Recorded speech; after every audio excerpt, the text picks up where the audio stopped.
It was a bright and beautiful morning. Zayd was having so much fun playing with his favorite toys. He didn't notice that it was almost time to get ready for school. Good morning, Zayd.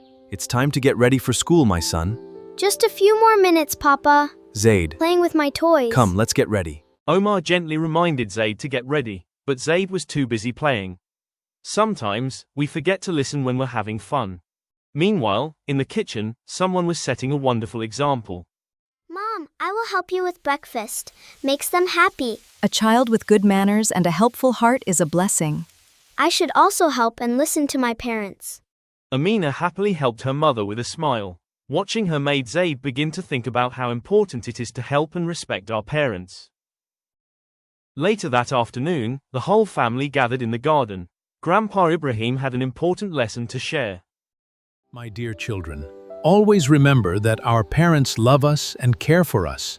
We should speak to them kindly. Grandpa, I understand. Respecting our parents is good habit. Grandpa's kind words touched Zayd's heart. He realized that parents care for us every single day because they love us.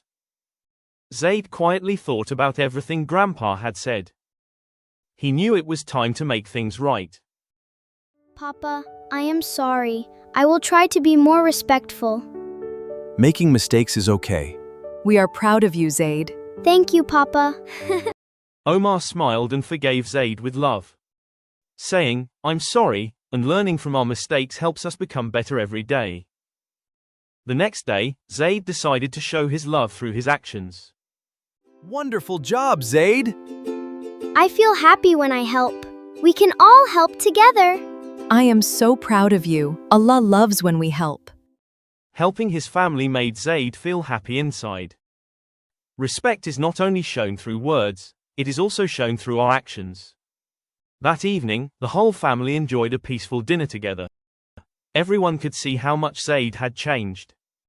My children, respect your parents. May Allah bless our sweet family. We are very proud of you, son. Love makes help my family too. That evening, the whole family enjoyed a peaceful dinner together. Everyone could see how much Zayd had changed. Dear friends, always love and respect your parents. Speak kindly, help them whenever you can, and remember that Allah loves children with good manners. If you enjoyed this story, don't forget to like, subscribe, and join the Zayd family for more beautiful Islamic stories.